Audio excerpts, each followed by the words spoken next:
팝업 스토어는 이런 한시적인 특성 덕분에 고객에게 시소성을 심어줄 수가 있습니다. 지금 아니면 경험할 수 없다는 메시지는 고객들의 방문을 유도할 수 있고, 또 이 공간에서 얻은 강렬한 브랜드 경험은 SNS로 공유하게 되면서 자연적으로 바이럴 마케팅이 됩니다. 우리나라의 보편적인 기준으로 본다면 70세의 샤넬은 집에서 쉬어야만 했을 것이고, 알렉산드로 맨디니는 퇴직을 앞둔 나이였을 것입니다. 또 10년 동안 시공을 못했던 자아 하디드는 일찌감치 문 닫으라고 조언을 들었을 수도 있었을 거예요. 이 이야기는 우리에게도 중요한 메시지를 줍니다. 팝업 스토어는 중요한 마케팅 전략이라고 할 수 있습니다. 요즘 소비 트렌드도 굉장히 빨리 변하고 있고, 소비자들도 빠른 소통을 원하고 있잖아요. 팝업 스토어는 이러한 니즈에 가장 효과적으로 대응할 수 있는 공간입니다. 판매 이벤트를 넘어서 브랜드가 가진 철학과 또 세계관을 가장 감각적이고 압축적으로 보여주는 공간이 될 수 있어요. 예를 들면 2024년도 7월에 런던 벌링턴 아케이드에서 열렸던 에스턴 마틴 팝업 하우스 오브 큐를 설명드리고 싶은데요. 에스턴 마틴은 제임스 본드 카로도 굉장히 유명하잖아요. 그래서 이 팝업도 그 영화의 한 장면처럼 연출을 했습니다. 공간을 들어가는 입구 디자인도 특별하게 연출했어요. 외관은 평범한 뉴스 스탠드처럼 보이지만 007 영화의 한 장면처럼 비밀 문을 열고 들어가도록 동선을 만들었고요. 또 입구부터 은밀한 공간들이 등장합니다. 그래서 순차적으로 비밀을 풀 수 있는 단서를 제공할 수 있도록 공간을 구성을 했고요. 단서가 숨겨져 있는 샴페인바, 또 예전 DB5의 도면과 부품들, 그리고 아카이브 자료들, 이러한 시각적인 즐거움과 함께 영화 속의 주인공이 돼서 고객들이 미스터리를 풀어가듯이 또 브랜드를 깊이 있게 체험할 수 있는 특별한 공간을 만들었습니다. 위층에서는 디자인 전문가들과 함께 직접 자동차를 구성해 볼 수 있는 공간들을 마련을 해서 체험을 할 수 있도록 했고요. 고객들이 이런 공간적인 경험을 통해 브랜드의 아이덴티티를 자연스럽게 느끼고 기억할 수 있었습니다. 팝업 스토어는 이런 한시적인 특성 덕분에 고객에게 시소성을 심어줄 수가 있습니다. 지금 아니면 경험할 수 없다는 메시지는 고객들의 방문을 유도할 수 있고, 또 이 공간에서 얻은 강렬한 브랜드 경험은 SNS로 공유하게 되면서 자연적으로 바이럴 마케팅이 됩니다. 또 신제품을 미리 선보이는 이 테스트베드의 역할을 하거나 새로운 고객층을 유입하는 전략적인 역할을 수행하기도 하죠. 결국 팝업 스토어는 짧은 시간 안에 고객들이 브랜드와 임팩트 있게 연결될 수 있는 전략적인 공간 마케팅이라고 볼 수 있습니다. 그래서 기업들이 막대한 비용을 투자해서라도 팝업 스토어를 여는 이유이기도 합니다.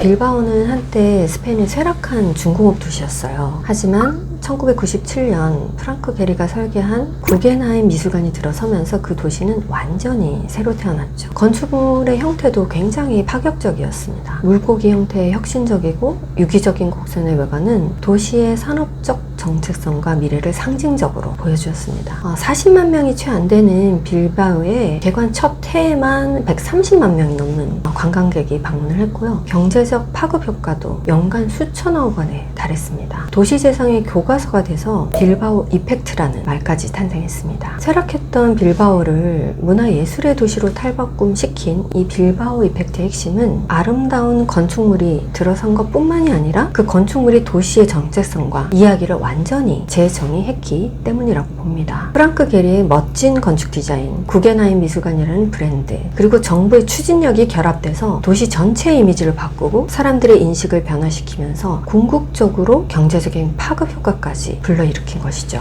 이는 하이엔드 공간이 상품을 넘어선 가치와 경험을 통해서 어떻게 도시의 삶을 혁신할 수 있는지를 잘 보여주는 사례입니다. 하지만 사실 이런 도시재생 프로젝트가 장점만 있는 것은 아닙니다. 관광지로 변화되면서 경제적인 측면에서는 굉장히 긍정적인 영향을 주긴 하지만 정작 또 그곳에 사는 사람들의 삶의 질, 젠트리피케이션 같은 사회적인 문제도 함께 생각해야 합니다. 진정한 발전을 위해서는 이러한 점들을 잘 고려해서 균형 있는 방안을 찾는 것이 굉장히 중요하다고 생각합니다. 호텔이 숙박 공간을 넘어서 미술 공간으로 변신하고 있는 이유는 최근 고객들이 문화적인 경험과 만족감을 중요하게 생각하기 때문입니다. 호텔은 여행, 휴식의 공간을 넘어서 이제는 영감을 주는 공간, 또 새로운 문화를 접하는 장소가 되길 원하죠. 예술 작품을 통해서 호텔의 브랜드 가치를 높이고 고객들에게는 특별한 경험과 추억을 선사하는 고도의 하이엔드 전략이라고 볼 수 있습니다. 예를 들면 팜스 카지노 리조트에 있는 데미안 허스트의 더 엠퍼시 스위트는 이틀 숙박료가 20만 달러, 2억 8천만 원에 달하는 최고급 스위트룸인데요. 또 100만 달러를 쓴 카지노 손님에게만 제공되는 스위트룸이라고 하는데요. 그렇다면 이 공간에는 어떤 점이 특별할까요? 이 공간은 현대미술 작가 데미안 허스트가 직접 이 공간 디자인을 다 했고요. 스위트룸 전체가 허스트의 상징인 나비, 약구, 알약, 상어 작품들이 전부 설치가 되어 있습니다. 또 투숙객은 예술을 감상하는 사람에서 이 공간 안에서는 작품의 일부가 될 수 있는 어떤 그런 특별한 경험을 할 수 있습니다. 또 다른 예시로는 에어비앤비가 진행한 루브르 미술관과 오르세 미술관의 이벤트도 매우 의미 있는 사례로 볼 수 있습니다. 루브르 미술관에서는 모나리자에게 가장 완벽한 게스트가 될 수 있는 이유라는 주제로 공모전을 개최했고, 당첨자에게는 루브르 피라미드에서 하룻밤을 보내는 특별한 경험을 선사했습니다. 야간의 미술관을 개인의 공간처럼 경험할 수 있었고, 거기서 하룻밤을 보내면서 잊지 못할 감동의 시간이 되었을 것입니다. 오르세 미술관 이벤트에서는 파리 올림픽 개막식을 테라스에서 직접 관람할 수 있었으며, 또 미술관의 상징적인 시계탑에서 하룻밤을 보낼 수 있는 그런 기회를 제공했어요. 미술관에서의 숙박이라니 저도 꼭 한번 경험을 해보고 싶은데요. 예술을 전시하는 공간에서 작품을 특별하게 체험하는 공간으로 감동을 준 그런 사례입니다. 오르세 미술관과 루브르 박물관은 매우 대중적인 장소이죠. 그런데 이러한 이벤트를 통해서 평소와는 다른 방식으로 예술을 즐기며 이런 경험을 할 수 있었다는 점에서 그 가치가 더 빛나는 것 같습니다.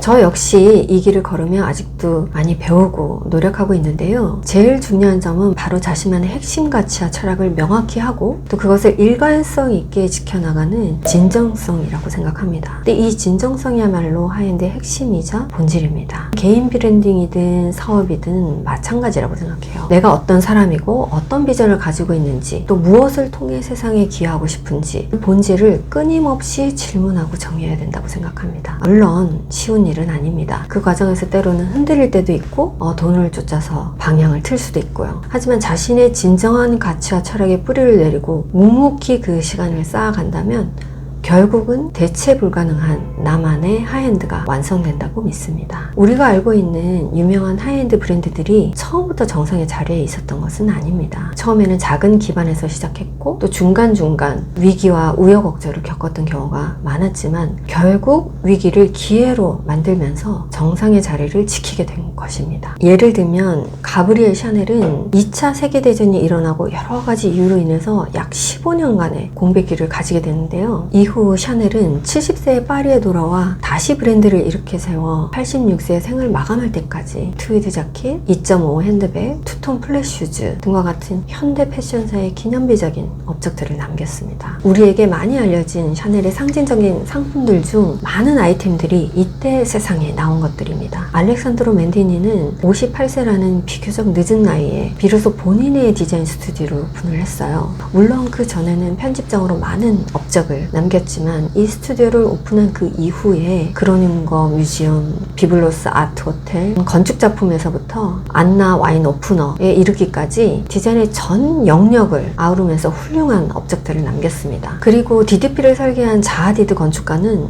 사무실을 오픈하고 무려 10년 동안이나 실제로 시공한 건축물이 없어서 페이퍼 아키텍트로 불리기로도 했습니다. 하지만 결국 그 끈기와 열정 덕분에 10년 만에 비트라 소방서라는 첫 건물을 시공하고 이후 세계적인 건축 거장의 반열에 오르게 되었죠. 우리 사회는 특히 나이를 많이 언급합니다. 이 나이에 뭘 하겠냐, 나이에 맞게 살아야지, 이런 보편적인 시각이 만연하죠. 우리나라의 보편적인 기준으로 본다면 70세의 샤넬은 집에서 쉬어야만 했을 것이고, 알렉산드로 맨디니는 퇴직을 앞둔 나이였을 것입니다. 또 10년 동안 시공을 못했던 자하디드는 일찌감치 문 닫으라고 조언을 들었을 수도 있었을 거예요. 하지만 그들은 그러한 상황들을 이겨내고 결국 정상의 자리에 서게 되었습니다. 이 이야기는 우리에게도 중요한 메시지를 줍니다. 아무것도 하지 않으면 아무 일도 일어나지 않습니다. 또 배는 정박해 있을 때 가장 안전합니다. 하지만 또 그러자고 있는 것은 아니니까요. 저는 코리아 아트그룹을 이끌면서 그들의 이야기가 저에게도 많은 영감을 주었습니다. 저 또한 성장을 위해 끊임없이 노력하면서 차곡차곡 제 스토리를 쌓아가고 있습니다. 결국 우리가 지켜야 할 거는 속도보다는 방향인 것 같습니다. 저를 포함한 우리 모두가 진정성을 잃지 않고 꾸준히 걸어간다면 다른 브랜드와 차별화된 자신만의 세계를 구축할 수 있고 어느 날 문득 우리 모두는 자신만의 정상의 자리에 서 있을 것이라고 믿습니다.